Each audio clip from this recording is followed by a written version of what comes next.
د الله تبارک و تعالی په صفاتو کې یو صفت هغه علم دی. الله تبارک و تعالی عالم دی او دا علم د الله تعالی صفت دی. کدا علم د شهادی دی او که علم د غیب دی، دواړه د الله تعالی صفت دی. د باری تعالی عادت په دې باندې جاری چې بعضی صفات هغه چې منصوب الله تعالی ته دي، نو الله تعالی خپل عبادو کې بعض عبادو ته دغه صفات ورکړي. هغه صفت چې هغه مشترک په مابین د عبادو د الله تعالی کې وي، نو د بندگانو په حق کې به د هغه صفت یو معنا او مقصد او مطلب مراد وي، او د باری تعالی په حق کې به د هغې بله معنا مراد وي. اوس داسې نشي کېدی چې دا کم صفت د باری تعالی دی او کم مقصد د هغې دی، کم مقصد او مطلب د هغې دی د الله تعالی په حق کې، نو هغه دې بعینه د مخلوق په حق کې مراد کړلی شي. داسې نشي کېدی. دې کې بیا شرک لازمیږي، شرک فی صفات. الله تبارک و تعالی په صفاتو کې یو صفت رحمان دی، بل صفت رحیم دی. دا رحیم د باری تعالی صفت دی. اوس دغه رحمان او رحیم په دې رحیم کې الله تبارک و تعالی دغه صفت د رحیم چې دی په دې عبادو کې نبی علیہ السلام ته ورکړي. د سورۃ توبه اخیرنی آیات کې الله تبارک و تعالی فرمایي وبالمؤمنین رؤوف الرحیم. د نبی علیہ السلام بارک فرمایي دا رؤوف صفت هم د الله دی، رحیم هم د الله دی. اوس به موږ داسې نه وایو چې څنګه رحیم الله دی نو دقسې رحیم نبی علیہ السلام دی، چې څنګه پکې هغه مستقل دی بذات رحیم دی نو دارنګې نو نبی علیہ السلام هم دی. نه، اوس دلته چې دا کم فرق بیانېږي علماء بیانوي، نو دقسې په علم کې هم دا د علم صفت د باری تعالی دی. الله تعالی چې بندله ورکي مطلق علم، که هغه علم د شهادې دی او که علم د غیب دی، نو دلته به هم مراد د بنده په حق کې یو معنی وي او د الله تعالی په حق کې به د هغې بله معنی مراد وي.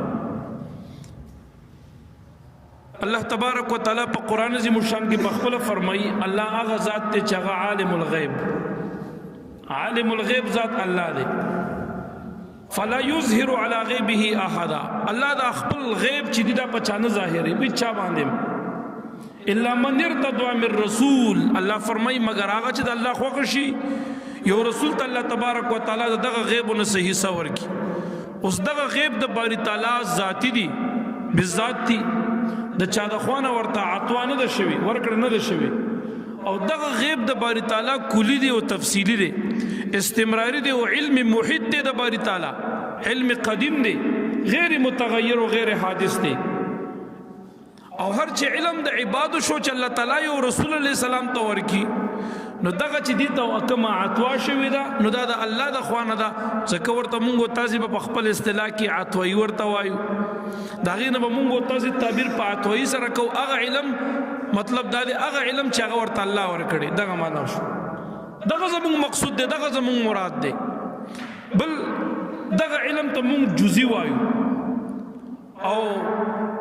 جزئی ورته وایو،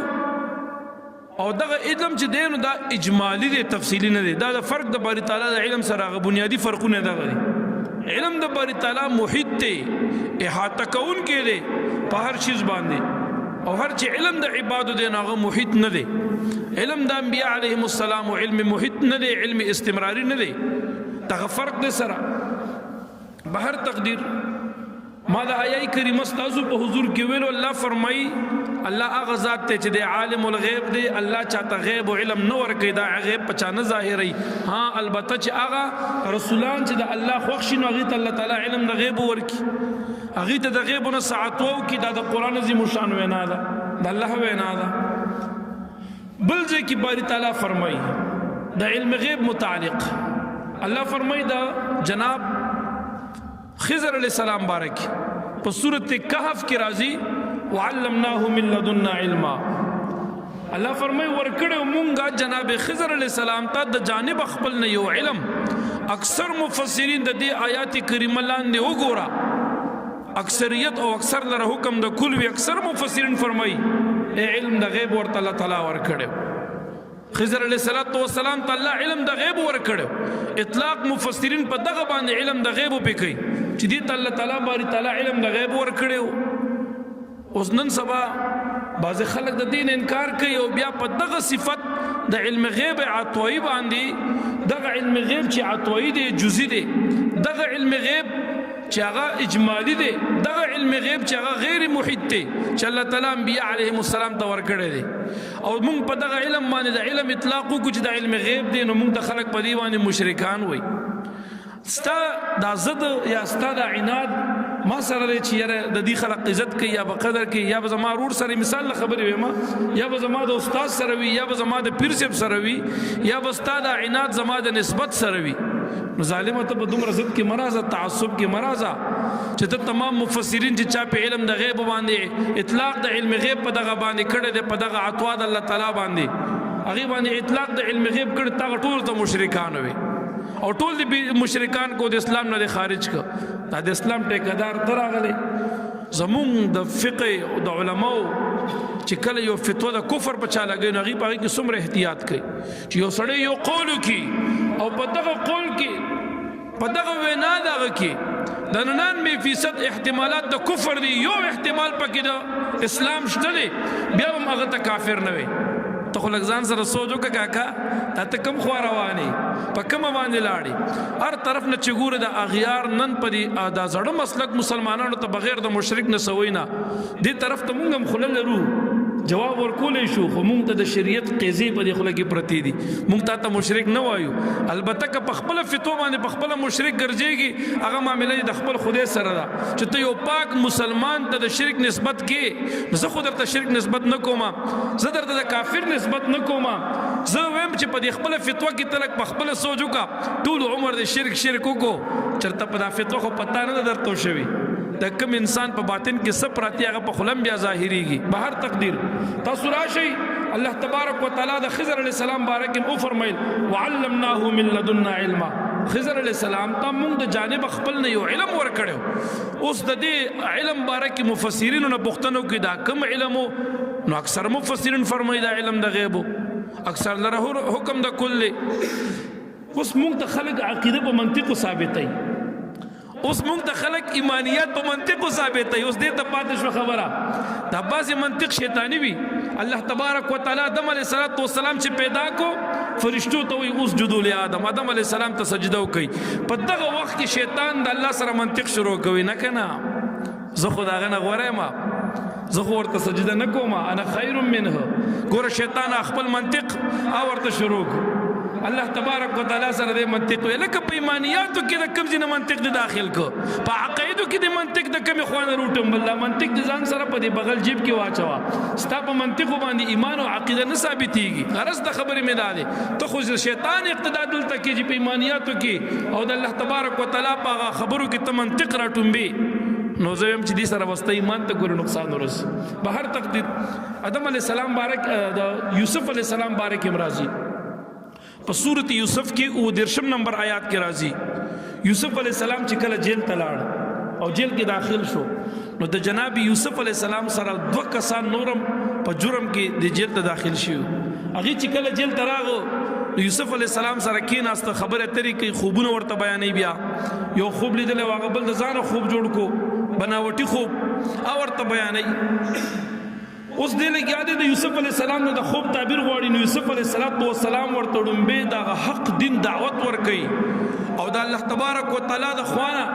هغه چې کوم احسانات او انعامات په د باندې شي د رشد او د هدایت یوسف علیہ السلام هغه طرف ته د خلق ذهنیت ولا جوړي یوسف علیہ السلام ورته خبرې شروع کی قال یوسف علیہ السلام ورته وی لا یاتیکما طعام ترزقانه جناب یوسف علیہ السلام مبارک ورته وی تاسو ته چې دا کم طعام درکولی شي دا کم طعام تاسو ته په دې جیل کې ملاویږي دا به لا راغلی تاسو ته نه وي دا طعام به تاسو ته ملو شوی نه وي لا به روړی نه وي لا به پخ کړی نه وي الا نبأتکما بتاویله یوسف علیہ السلام ورته وایي د هغې د راتګ نه وړاندې زه به د هغې په تعبیر باندې تاسو ته خبر درکوم چې نن به الوګان پخ کړي سبب چې کوم دال پخې مثال له خبري بیګاله به غازری پخې مثال له خبري یوسف علی السلام ورته وای د طعام در تک نه وړاندې به تاسو له دا طعام خبر درکوم نو دې مونږ ته وای دا خو امبادا دا خو اطلاق د علم غیب پدې نه کیږي مونږ ورته وای لیک صبر وکړه کنه لیک صبر وکړه د آیات پورا کما بیا جواب وکړه دی وای دا خو امبادا الا نباتکما بتاویله قبل ان یاتیکما یوسف علی السلام ورته وای مخکې د دې نه چې تاسو ته طعام راشي دا غي نه وړاندې به دا خبر درکوما تاسو هم نیری دل ما هم جل کې نیری دل خو ما ته الله یو علم را کړی دی دې ته علم د غیب ویل شي دغه طعام بل راغلی نه وي او زه درته اوس نه وایم چې نن غرمه به دال پخ کړی وي بیګاله به ګوبي پخی سبا غرمه ته ولوګان پخی داغه در تک نه وړاندې به داغه خبر در کوم دلا جناب یوسف علی السلام ورته وي بیا ورته وي دا زه چې کوم خبره کوم نو دا بل شي نه دی یوسف علی السلام ورته وي ذالکما مما علمني ربي دا هغه قبیله نه چې ما ته الله تعالی دا علم را کړی دی نو اوس ګوره د غیب خبر به ورکولو دغه د غیب خبر ته الله تعالی په قران کې د یوسف علی السلام په حکایت کې مونږ ته وایي یوسف علی السلام او فرمایل چې دا د علم د غیب دی چې ما ته الله تعالی را نصیب ګرځولې دی یاد ساته دا یو علم دی دا د الله یو عطوا ده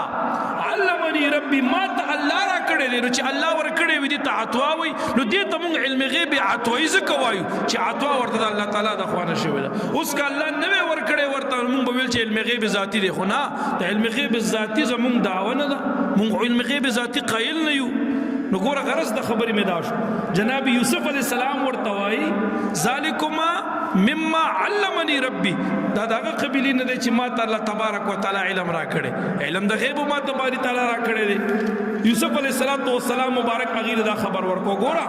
د دې آیه کریمه د لاندې چې دا ما درته بیان کو چې لا یاتیکما طعام ترزقانه الا نبأتکما بتاویله د دې آیه کریمه د لاندې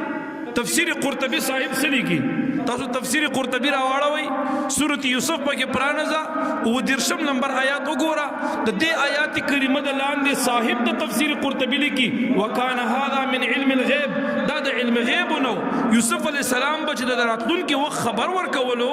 نو دا تفسیر قرطبی صاحب وچ دا د علم غیب نو ته الله تعالی یو علم ورکړو اوس ته چې څوک د علم غیب قایل وي او انبیاء او اولیاء ته علم غیب مني نو دا سړی جزئی مشرک دی نو توسوي تفسیر قرطبی څنګه دی دا مشرک دی که موحد دی دا مؤمن دی که کافر دی وي دغه منطقي مولانا پښتنه وکي چې ته موږ سره لاکی قلمي جنگي منطق دراويستي دي موجبه کلیه او سالبه کلیه جوړه د کلیو خپل اوس دلته په تفسیر قرطبی ته څه حکم لګي او دا د علم غیب نه دی دا یو علم دی چې الله تعالی غي تور کړی دی نو آیا کوم یو سړی د علم غیب قایل وي انبیا او اولیاء وتا ستا پنځ هغه مشرک شو کاغار سو کوي نو اوس دلته صاحب د تفسیر قرطبی دا مشرک دی که مسلمان دی ته خو موږ سره عناد کې راغی ټیک د زما نسبت سره دی نه لګي زما د استادانو سره به دی نه لګي زما د پیر صاحب سره به دی نه لګي خو دومره تعصب مه کوه دومره په عناد او ضد کې مه راځه دومره جلس کېږه ما دومره حسد مه کوه چې خپل ایمان په ځان له خراب کړي خپل آخرت په ځان له خراب کړي د دې په ځای په بل طریقې سره ما سره وکړه خیر دی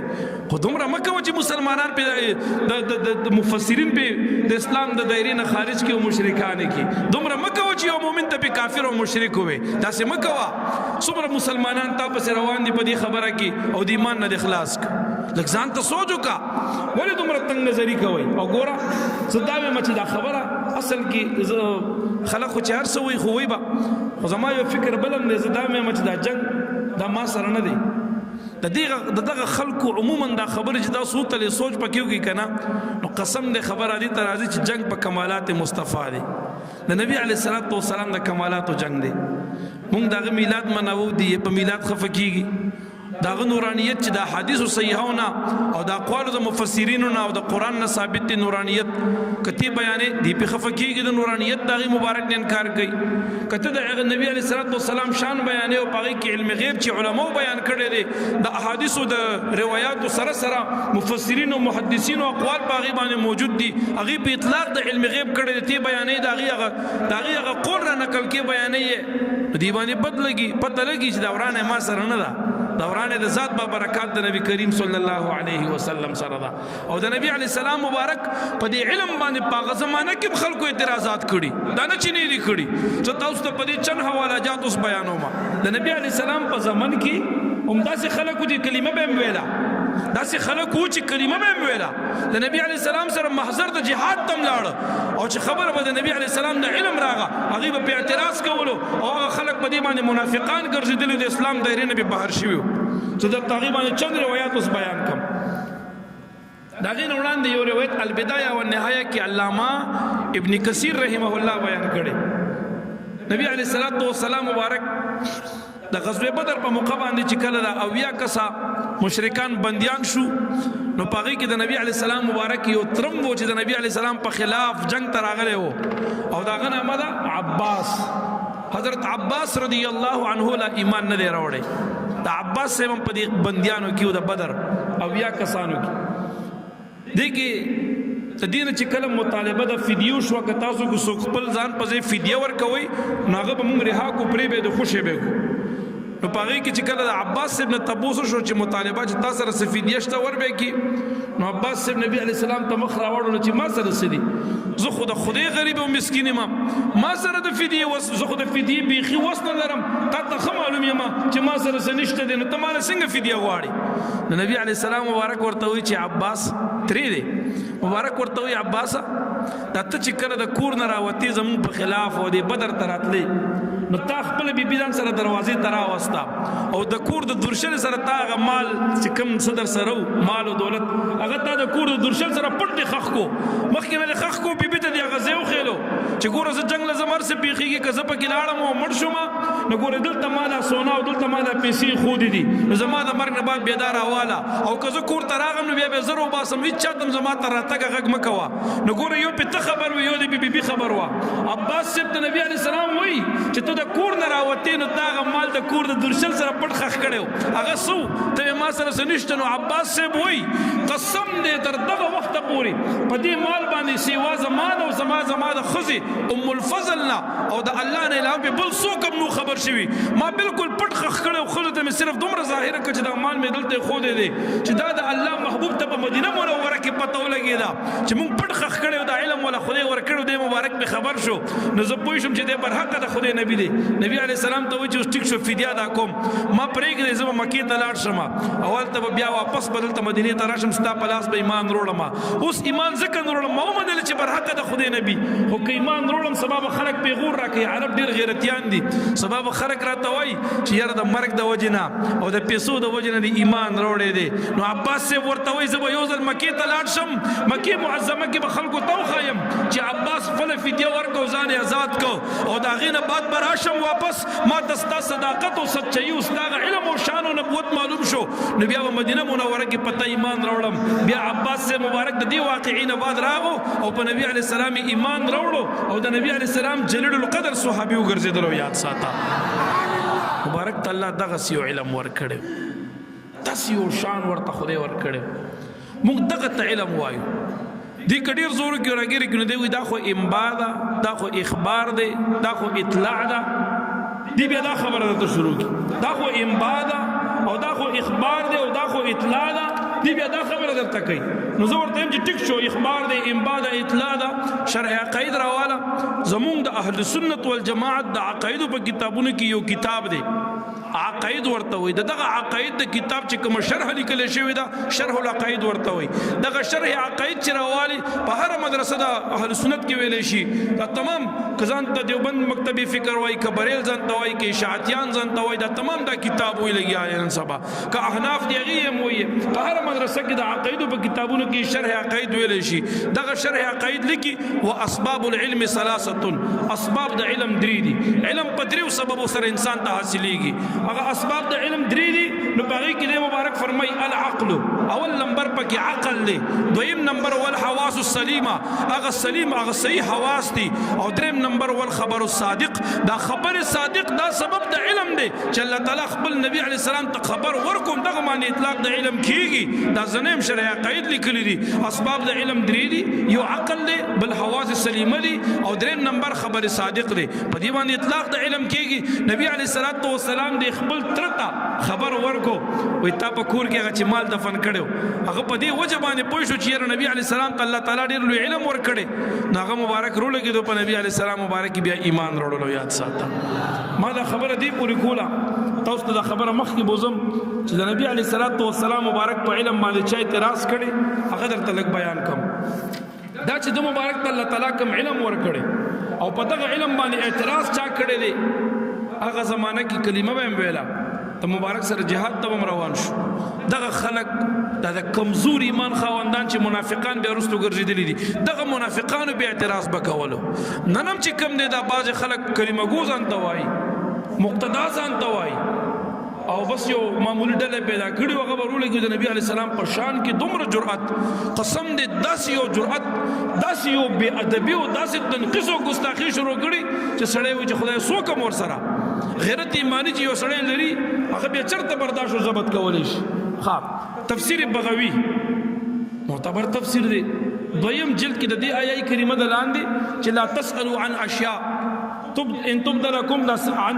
عن اشياء ان تبد لكم تسوكم څنګه آیات کریمه راځي دغه آیات کریمه د لاندې صاحب د تفسیر بغوی او روایت ذکر کوي یو واقعا ذکر کوي په تفسیر بغوی کې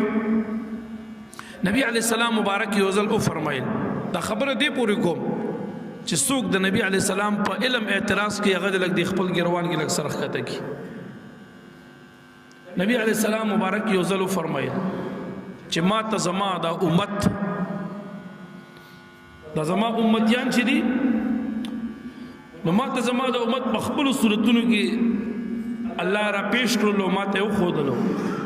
پیش کړل شو ما ته زما امت په خپل شکلونو صورتونو کې مبارک فرمای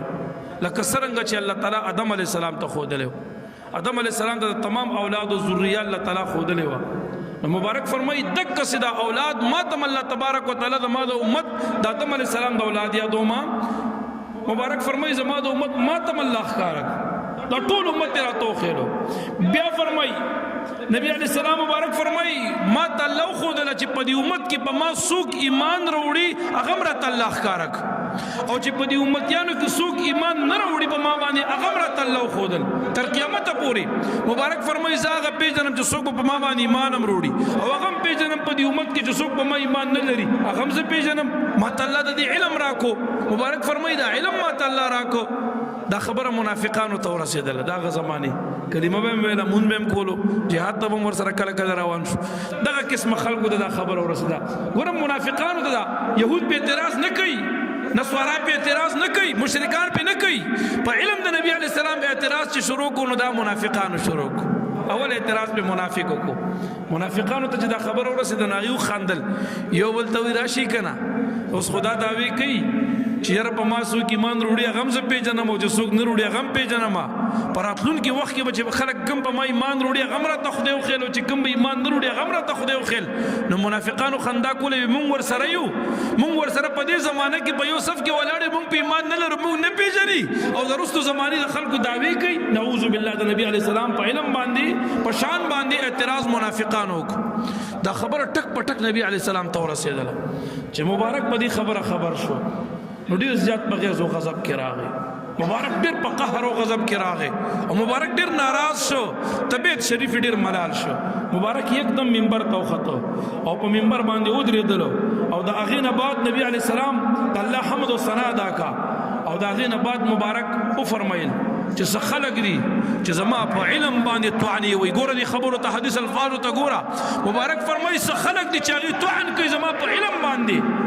زما في علمي زما په علم باندې هغې طعنې وي زما په علم اعتراضات کوي د الفاظو د حدیث ته لږ سوچ وکړه زما په علم باندې اعتراضات کوي بیا نبی علیہ السلام صحابو ته فرمای لا تسألوني عن شيء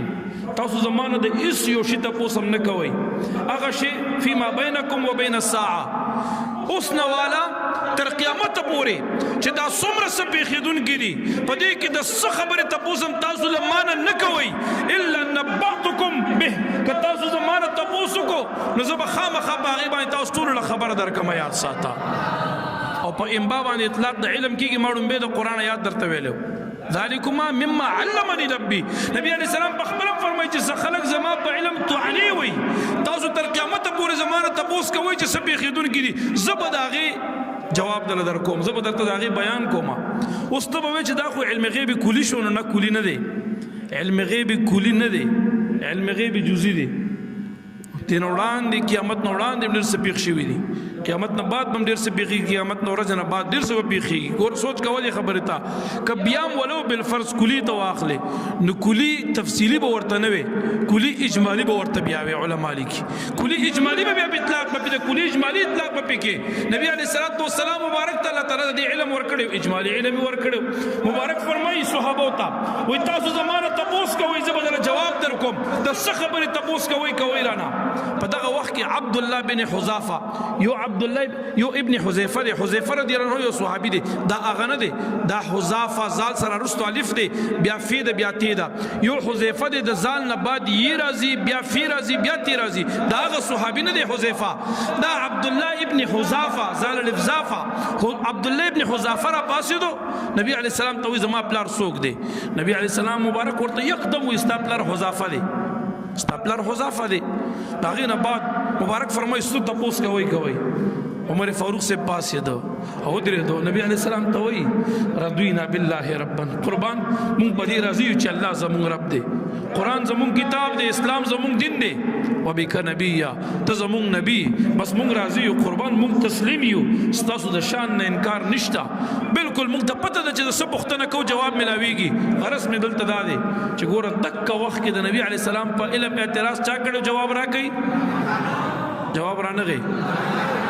لږ په مینه جواب راکوي. ګوره نبی علیه السلام په علم اعتراض منافقانو کړو او نبی علیه السلام په خپل هم فرمایي چې زما څه خلق دي چې زما په علم باندې طعنی وي. د حدیث الفاظ دي د آیه کریمه تفسیر بغوی دویم جلد کې تاسو کته شي د آیات لاندې دا روایت وګد مفصله ذکر کړی دی سند سره. تفسیر صاحب د بغوی تفسیر بغوی معالم التنزیل دویم نمبر روایت البدایہ والنہایہ کی علامہ ابن کثیر ذکر کړی دی. البدایہ والنہایہ کی علامہ ابن کثیر رحمہ اللہ یو روایت بل ذکر کړي د غزوه تبوک په موقع باندې. غزوه تبوک چې کله پیښه شوه نو نبی علیہ السلام غزوه تبوک لتلو. کله چې د غزوه تبوک نه واپس راتلو د غزوه تبوک باره کې یو واقعه بل د علم غیب متعلق را یاد شوه، ادرته بیا رستو بیانوم دی پس ان شاء الله. اسیم ذهن ته راغله کله چې نبی علیہ السلام د تبوک د میدان نه واپس راوګرځېدو مدینه منورې ته راځي. مدینه منورې ته راځي نو مبارک په لاره روان دی. یو ځکه نبی علیہ السلام مبارک اوس پړاو کو شپه تیری نو چې کله شپه تیری مبارک شپه تیره کا سحر شو نو دی د خپل ساروي د اوخان وسونه دی خوشي کو چې دی خوراکو کې وسریږي ماړه شي. بیا موږ روان شو مزل به وکړو نو چې کله دی د ساروي خوشي کو فضلت ناقة النبي صلی الله علیه وسلم د نبی علیہ السلام مبارک اوخه مبارک اور کشوا او سری کې سرن کې ټول سروي لګیا دي د ټول سروي واپس راغله صحابه رخبل سروي راوست راويشل د نبی علیہ السلام اوخه ګوري اوخه مبارک نشتا ډیر لټونو شو اوخه مبارک اور کشوا. اوس په دغه وخت کې سکسان دي منافقان په دې غزوه تبوک په دې موقع کې چې واپسې کې راځي دي سره په دې مجلس کې دي هغه ور سره دي د نبی علیه السلام مخ نشتا دی ارزه کې ګوري خو نه پیدا کیږي. نو دا کسان خپل کې یو بل ته راشي کنه مونږ ته خو د غیب خبرونه بیانې چې دا به کېږي او دا به کېږي او راتلونکي وخت کې به دا حالت وي او دا حالت وي او وایي چې ما ته خدای علم را کړی او ما نه څه پوښتنه کې زه به جواب در کوم. اوس د خپل یوخې نه خبر نه دی چې یوخې چېرته لاړه. نعوذ بالله د پیغمبر علیه السلام په علم طعنې شروع کړي. دا چا شروع کړي؟ یو आवाज باندې جواب راکړي. چا شروع کړي؟ بیا منافقانو د مبارک په علم طعنې کلمه به ویلا مبارک سره منځونم کول جهاد هم ور سره تلو خو به دي منافقان پسړه کې نفاق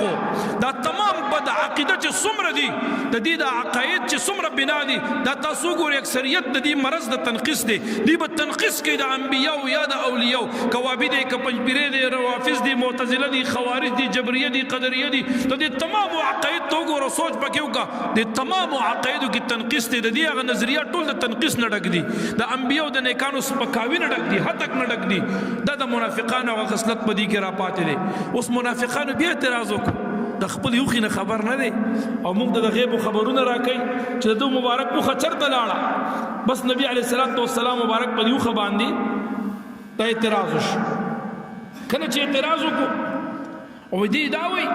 چې زه تاسو له اسمان خبرونه درکوم او د اسمان د وحي خبرونه مونږ ته راکړي او اوس نه پوهیږي چې د مبارک اوخه چرته لاړه دا خبره یکدم نبی علیه السلام ته ورسېدله مبارک خبر شو چې دا خبره دا هغه مبارک خبر شو حدیث کې وایي د نبی علیه الصلاۃ والسلام مبارک پاسې دو بیا ودرېدو او صحابه ته وایي او مبارک فرمایي والله ما اعلم الا ما علمني الله قسم دې چې زه نه پوهېږم علم نه لرم مگر هغه علم لرم چې کوم ما ته خدای را کړی دی چې خدای ورکړي هغې ته څه وایي عطوایي د خدای عطوا ده که نه نو دغه ته مونږ ځکه عطوایي وایي چې د خدای د خوا نه دی ورته که نه دی وی علم دوه قسمه کو ذاتي او عطوایي دا چا ویلي دي خو ته قرآن حدیث کې لږ سوچ وکړه د اصطلاح ده که نه عطوایي اوس ما ته نبی علیه السلام فرمایي زه علم نه لرم مگر هغه علم چې ما ته الله را کړی نو چې الله ورکړی وي هغې ته عطوایي وایي که نه عطوا څه ته وایي ورکړی ته اوس الله تعالی د خوا نه نبی علیه السلام ته د علم ملو شوی دی الرحمن علم القرآن ښودنه د قرآن نبی علیه السلام ته چا کړې وه الله ورته کړې وه علم وله چا ورکړی الله ورکړی دغه د الله ورکړې ته عطوا وایي نبی علیه السلام په خپل حدیث د بخاري کې فرمایي انما انا قاسم والله يعطي قاسم زیما د الله تعالی د نعمو د فضل او معطي څوک دی راکون کې څوک دی الله تعالی دی نو چې د الله د خوا نه دې ته عطوا کېږي دې ته عطوایي ویلی شي دغه نعمت چې نبي علیه السلام ته ملوي دا عطوایي دی نو که هغه علم هم د علم عطوایي دی د نبي علیه السلام مبارک ذاتي خو نه دی شرک بهالو چې موږ ویل چې دا ذاتي دی دی په دې کې مستقل دی او دا علم د محیط دی او استمراري دی او کلي او تفصیلي دی بیا به شرک لازمېدلو اوس شرک دی کومه راغی بهر تقدیر د عناد نه بعضې خلک قسم دې ښه پوهېږي خو د عناد نه کارلی او خپل اوس موږ ته عقاید په منطقو ثابتوي په موجبه کلي او په سالبه کلي خلکو ته د اوس ایمان او عقاید ثابتوي دا د ځان سره د ګس جیب کې کېده ښه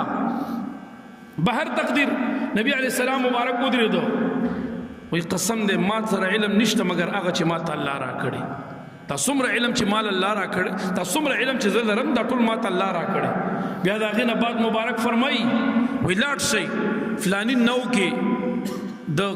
ونې په جرړه کې زما د اوښې پړی او مهار انختی دی او رای ولې ما ته الله دا علم هم را کړی لاړ شئ صحابو ته وایي فلاني ځای کې نو دی د اوبه پکې رابېږي د غرونو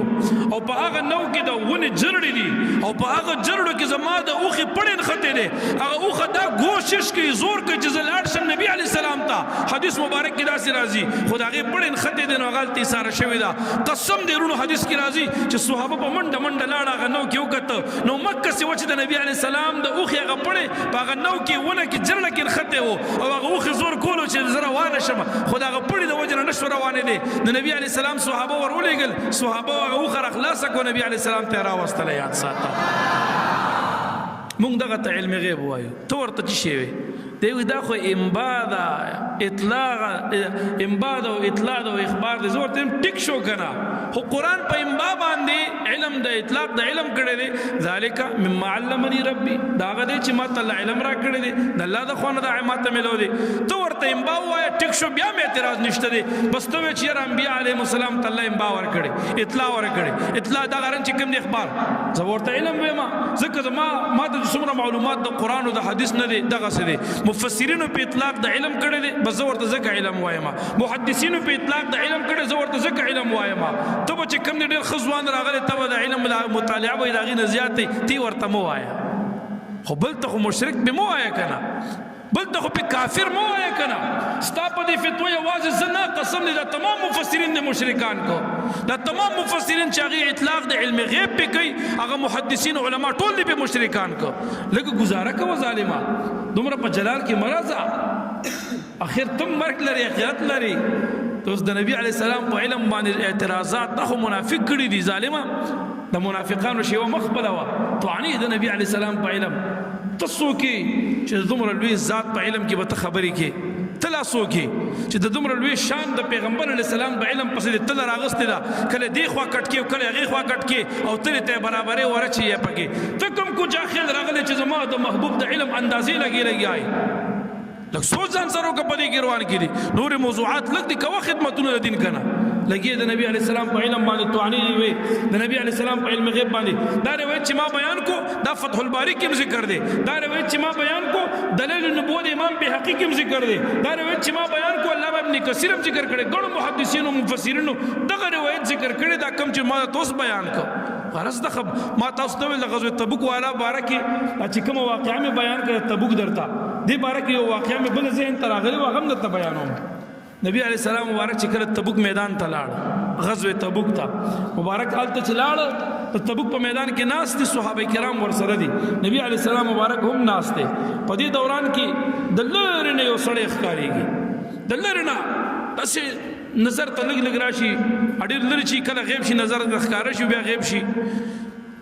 صحابه ورته ګوري یو بل ته دا څوک دی هغه څوک را روان دي تو ګور هغه ورته څوک را روان دي دلو چتیږي څوک را روان دي لور را روان دي معمولی صرف اندازه کېږي چې څوک را روان دي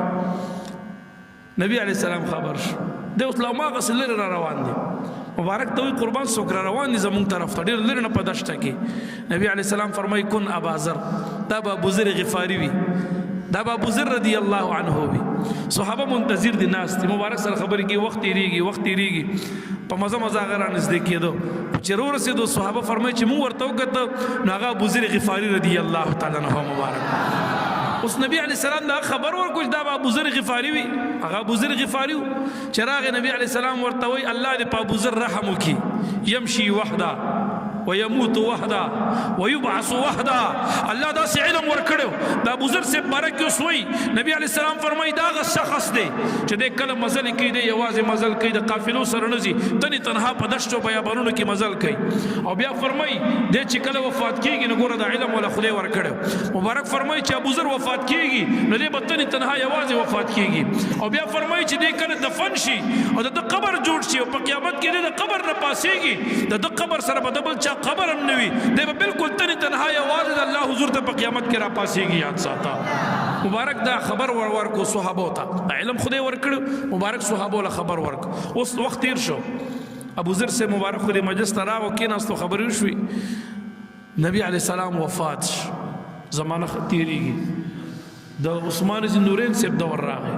عثمان بن نورین سے وفات دا ابو بکر صدیق سے دور راغی غم وفات دا عمر فاروق سے دور خلافت راغی عمر فاروق سے وفات ابو ذر سے لوماغه سے ژوند دی دا عثمان سے دور خلافت راغی عثمان غنی سے دور خلافت راغی اوس د عثمان بن نورین سے په دور خلافت کې ابي سعید خدری سے د حدیث راوی دی ابي سعید خدری فرمایي وی زه د عراق د خوان را روانم د عثمان سے دور خلافت دا یو دشت یادې یو بیابان یادې وی زه پدې کې را روانم ما سره سو مرګری دي و چرور رسیدم یوزي کې ګورم چې یو انسان دی وفات شوی پروت دی پس مکه باندې یو واځ تنی تنها سو ور سره نشتا بعض روایت کې راځي یو اهلیه ور سره وا د مبارک دلته وفات پروت دی ابو بکر صدیق ابي سعید خدری سے وی مونږ ورته غسل ورکو جنازه په وک دفنم کو او بیا داغه نه بعد ابي سعید خدری سے جاړي او صحابه مرګرو ته مخ راوړلو او صدق رسول الله صلی الله علیه وسلم نبی علیہ السلام بالکل اختیار ویلو مونږ سره په غزوه تبوک کې ناستو او دا ابو ذر سره روانو نبی علیہ السلام فرمایل الله دې په درحمو کې دا غ صحابي دې چې مزل یوازې کوي دې چې مړ کیږي یوازې به مړ کیږي خو دې چې په قیامت کې د میدان د محشر ته د الله حضور ته روانېږي نو دې به د قبر نه یوازې پاسېږي نن د نبی علیہ السلام وینا هغه علم خبرې بالکل رښتیا شوې وګورئ ابو ذر غفاری یو خو به مزل یوازې کولې بل ورته مرګ یوازې راغی تنی تنها دې مبارک وفات شو او دې به د دې زینه د الله حضور ته پاسېږي نه ور سره کلی شته نه مقبره شته نه نور خلک شته نه چولې دولت نه څوک خبر دي د دک زینه به یوازې ابو ذر غفاری د الله حضور ته پاسېږي یاد ساتئ دا یو علم چې الله تعالی خپل محبوب ته ورکړی قسم دې نن د نبی علیه الصلاۃ والسلام په دې علم باندې ځان ته غټ نمونه علي او په غټ منصب باندې به فیض وي د نبی علیه السلام په علم کې به خبرې کوي دغه مبارک په علم به توانی وي نو زه هم زما څه حیثیت دی او ستا څه حیثیت دی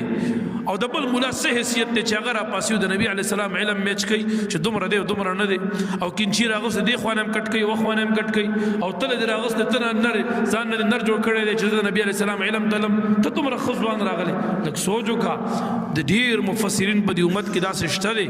فقها شته دي محدثین شته علما شته اسلاف کې تیر دي لوی نیکان پاکان خلق دي چې هغه د نبی علی السلام په علم باندې بعد علم غیب اطلاق کولو نو کته چې څوک د علم غیب د نبی علی السلام د علم غیب قیل یا مشرک دي نو ځان سره لکه سوچو کته دا تمام مفسرین مشرکان نه کو بابا عبدالرحمن رحمه الله زمو استاد کلی تیر دي د خدای دوستو کنو جواب را نه دی لوی ولی د خدای عارفو دا خون بابا نه درجه او مقام په ولایت کې ډیرو چته خون دروازه بابا نه ډیر لوی ولی د خدای تیر شوی دی د رحمان بابا مبارک فرمایي چې خبر ک مخلصان د علم غیبه دا همه واړه الهام دی د اخلاص رحمان بابا فرمایي چې خبر ک مخلصان د انبیاء علیهم السلام یادي چې الله تعالی دې د علم غیب نه خبري او علم د غیب ورته ورکړي ګوره د رحمان بابا شعر دی څومره لوی ولی د خدای تعالی دی اوس دغه ولی د خدای تعالی مشرکو جواب را نه دی داغه کتاب خورواله قسم نه د قران او د حدیث ترجمه کړی دا سواد سب علیه الرحمه و فرمایل وای کدم قران نه سیوا په بل سبانه منځ رواوي لکه د مانځ کې د قران علاوه بل سم تا ویلې شوې نو ما به د عبدالرحمن بابا په اشعار باندې منځ کولو قسم دې د اشعار ټول د قران او حدیث ترجمانی کړی دا د اشعارو کې چې څومره پند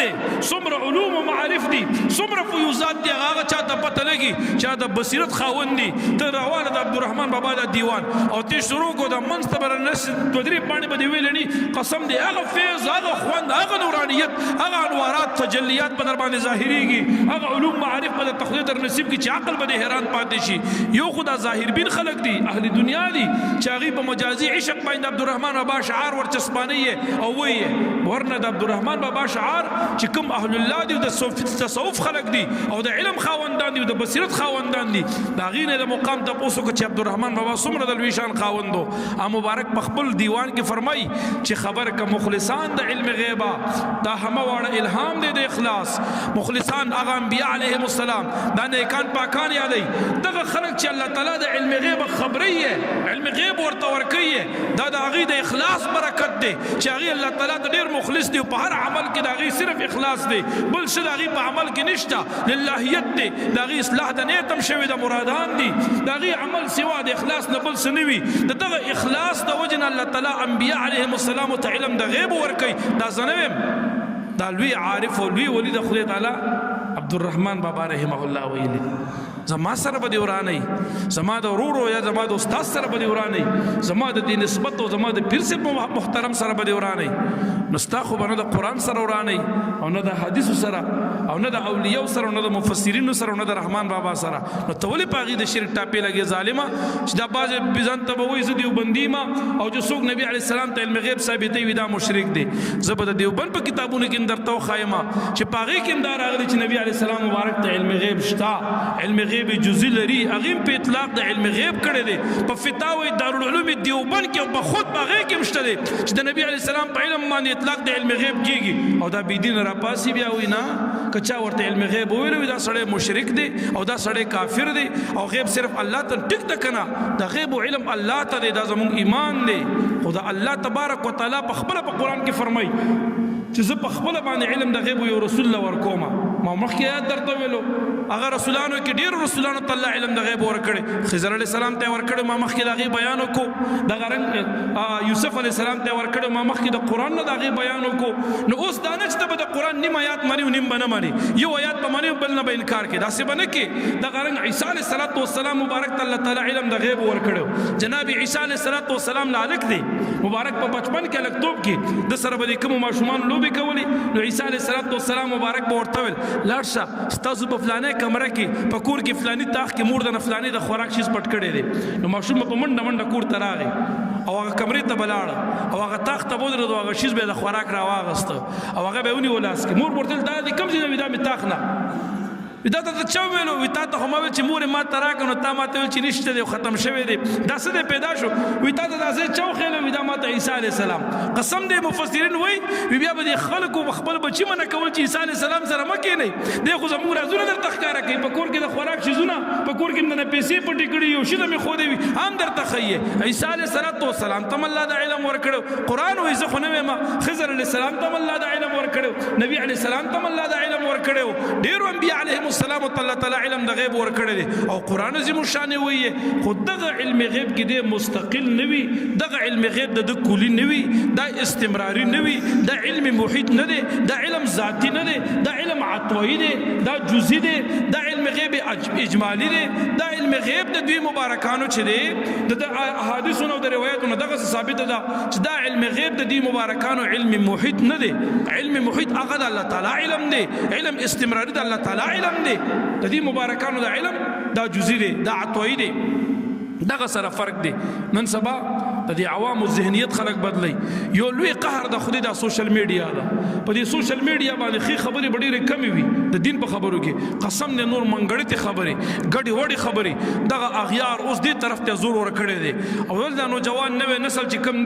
دی خو یا به په موبایل کې ډرامې او سندرې یا به د نورې ګناهونه ګوري او که کم پکې خالق وي دینداره نو هغه پکې مسلې د دین اوري نو بیا دې مسلو کې دغه وابي ورته ناست دی زه په زه ابو اسحاق سواتی ابو حسان ابو اسحاق د سواتی د سوات یو د سعودي کې ناست د ریاض نه لګیاوي تر پرونه تل خرسي یو هغه وابي د پسته خله استعمالي په سر رومال اچولې وي دا لکان پټول مین دي ډېر خسته مسلې بیانې لس مسلې خولي بیان کی یو لسمه د عقيدي داسې مسله بیان کی چې قسم دې ست ایمان ته په ضرر رسیږي تا په خرابې گمراه کوي دي پنځه مسلې ته خولي بیان کی وګوروي د خدام مني